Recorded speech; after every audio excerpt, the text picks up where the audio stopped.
सभी मित्रों को, धम्म मित्रों को, धम्म प्रेमी सज्जनों को सब प्रेम, नमो बुद्धाय, जय भीम।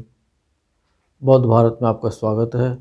संयुक्त निकाय भाग 1 का संयुक्त जो चल रहा है वो खंड संयुक्त है और इसमें अभिनंदन सुत्त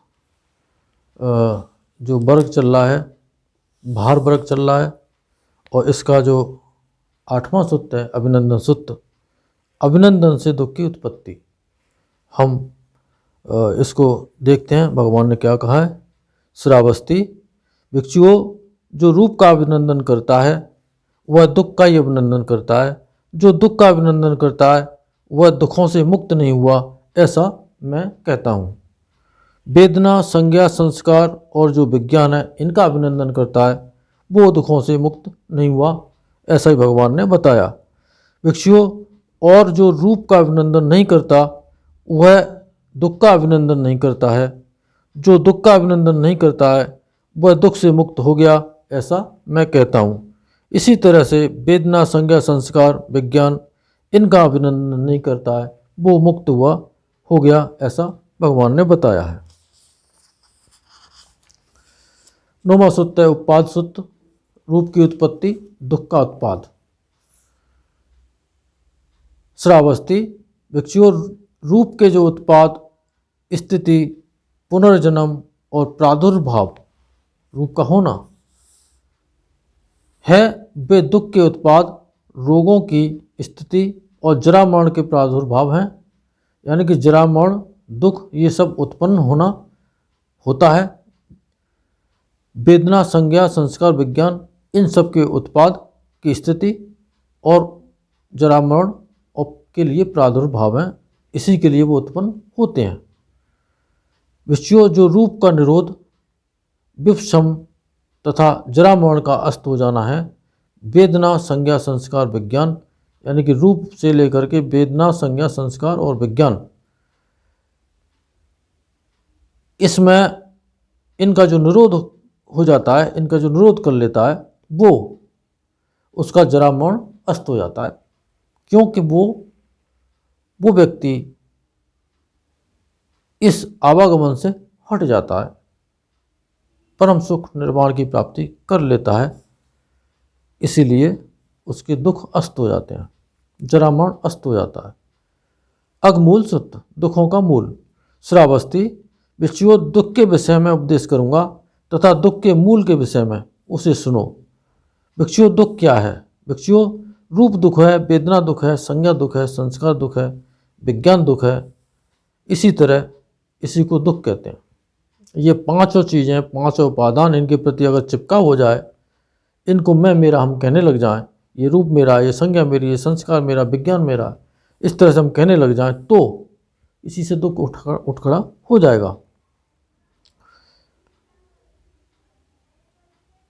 जैसे कि वेदना को ही ले लीजिए, अभी कोई सुखद संवेदना आई, घंटे 2 घंटे तक हम आनंदित हो लिए और फिर वो अस्त हो गई, ख़त्म हो गई, तो फिर वो निराश कर जाती है कि अब वो सुख कहाँ चला गया, तो दुख हो जाता है। और जो दुखद संवेदना है वो तो दुख है ही है।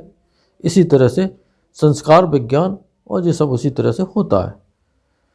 तो जो यह तृष्णा पुनर्भव कराने वाली, यानी कि दोबारा से जन्म कराने वाली जो तृष्णा है, आसक्ति और राग से युक्त, वहाँ आनंद खोजने वाली जो यह काम तृष्णा, भव तृष्णा, वैभव तृष्णा, भिक्षुओं, इसी को दुख का मूल कहते हैं। ये जड़ है दुख की। कामों के प्रति आसक्ति रहना, बार बार कोई सुंदर रूप है उसके दर्शन होने चाहिए, स्पर्श होना चाहिए, शब्द होने चाहिए, इस तरह से, तो उसके प्रति बार बार मन में, और मन का एक हिस्सा सिर उठाएगा और वो काम तृष्णा हो जाएगी। भव तृष्णा, जो कि मर करके देवलोकों में या मनुष्य बने तो एक अच्छे धनाढ़ कुल में सुंदर रूप वाला, इस तरह से भव तृष्णा। या कोई ऐसा भी सोचे कि अब यहीं से, इसी जीवन से मैं मुक्त हो जाऊं जल्दी से और मेरा जन्म ही न हो, तो ये सारे के सारे जो उतावलापन है, ये जड़ है दुख की। पभंगु सुत्त क्षण भंगुरता। श्रावस्ती भिक्षुओं भंगुर के विषय में उपदेश करूँगा और अभंगुर के विषय में। भिक्षुओं क्या भंगुर है और क्या अभंगुर है, यानी कि क्या चीज़ खत्म होने वाली है, क्या चीज़ अब खत्म होने वाली नहीं है। भिक्षुओं रूप भंगुर है, जो उसका निरोध विपसम अस्त हो जाना वो अभंगुर है। यानी कि ये जो पांचों उपादान हैं, रूप वेदना संज्ञा संस्कार और विज्ञान, ये भंगुर हैं। ये देखते देखते इनमें परिवर्तन होता चला जाता है और कोई आदमी बच्चे से यंग होता है, जवान होता है, जवान से बूढ़ा होता है और फिर वो मर जाता है। इस तरह से इसी तरह से उसके साथ ही साथ रूप के साथ ही साथ उसकी जो है वेदनाएं हैं, संज्ञा संस्कार और विज्ञान, उसका जो अनुभव करने का, और जिस तरह का शरीर होता चला जाएगा उसी तरह की उसमें अनुभूति होने लग जाएगी। बुढ़ापे की अनुभूति दुख में ही आती है और सारे बुढ़ापे में दुख ही दुख उत्पन्न होता ही है। उसी तरह के मन के जो संस्कार होते हैं, उसी तरह के जो विचारधारा उस समय सिर उठाती है और वो भी दुखी कर जाती है। इस तरह से ये पांचों दुख हैं। तो इनका अस्त हो जाना, ये खत्म हो जाना है, ये अभंगुर है। यानी कि वो निर्वाणिक अवस्था है, बहुत ऊंची अवस्था है, जल्दी से किसी के हाथ नहीं लगती। उसके लिए तो परिश्रम करना पड़ता है। हम सबको परिश्रम करना चाहिए। वेदना संज्ञा संस्कार और विज्ञान। भार वर्ग समाप्त होता है। चौथा वर्ग खंड संयुक्त में आता है। न तुम्हाकं वर्ग पठम तुम्हाक सुत्त, जो अपना नहीं है उसका त्याग। श्रावस्ती भिक्षुओं जो तुम्हारा नहीं है उसे छोड़ दो, उसका परिहीन हो जाना, नष्ट हो जाना तुम्हारे हित और सुख के लिए होना है। भिक्षुओं तुम्हारा क्या नहीं है, भिक्षुओं रूप तुम्हारा नहीं है उसे छोड़ दो। इसी तरह से वेदना संज्ञा संस्कार और विज्ञान तुम्हारा नहीं है उसे छोड़ दो, उसका खत्म हो जाना ही तुम्हारे हित और सुख के लिए होगा। भिक्षुओं जैसे कोई आदमी इस जैतवन के तृण काष्ठ शाखा,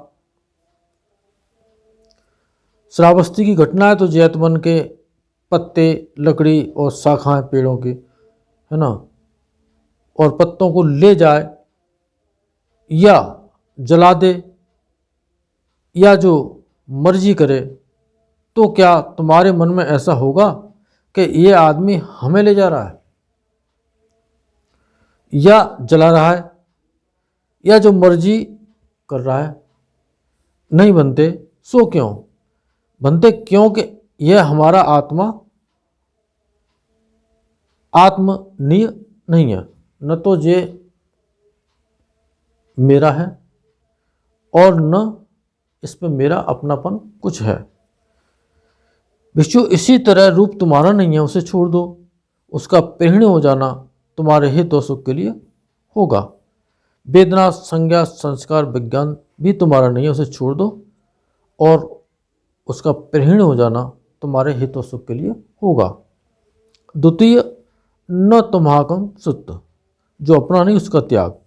श्रावस्ती ठीक उसी तरह से ये दूसरा सुत्त भी आता है। और तीसरा भिक्षु सुत्त है, अनुशय के अनुसार समझा जाना। श्रावस्ती तब कोई भिक्षु जहाँ भगवान थे वहाँ आया और भगवान का अभिवादन कर एक ओर बैठ गया। एक ओर बैठकर वह भिक्षु भगवान से बोला,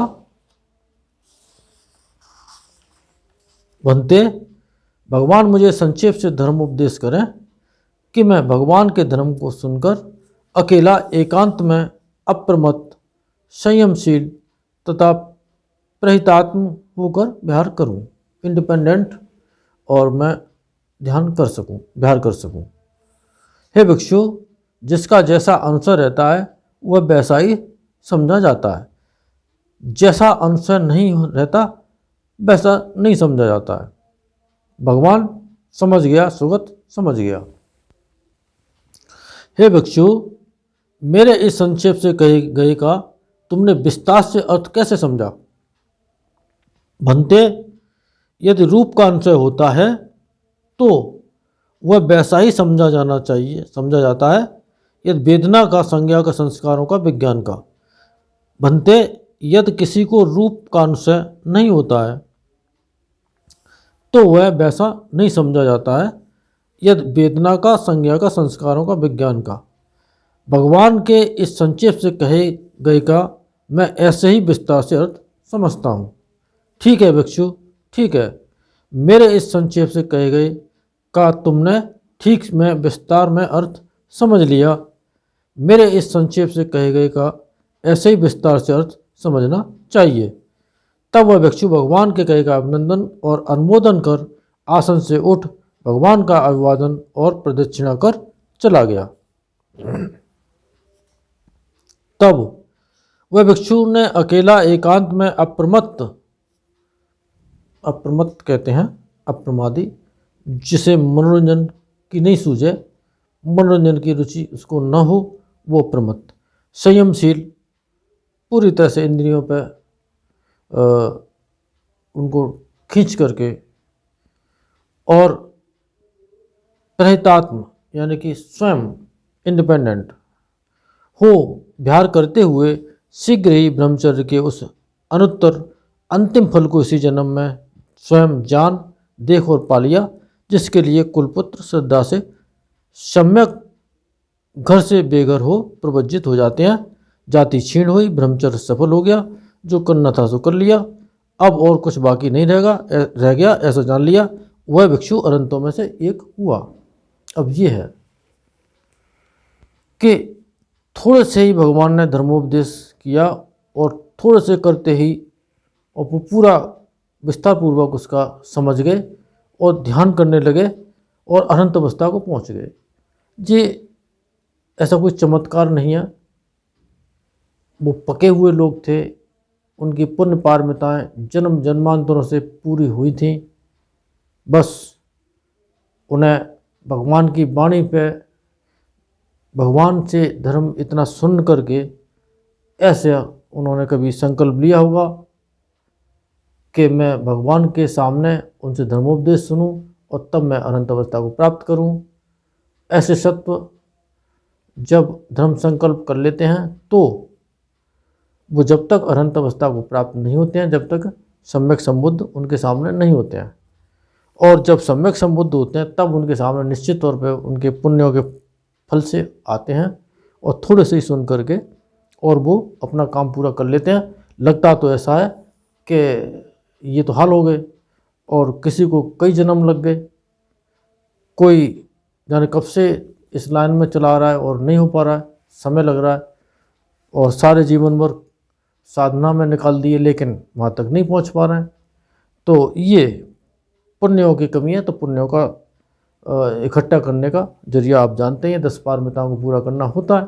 इस तरह से 10 पारमिताओं को भी पूरा करते रहें और अपना ध्यान करते रहें।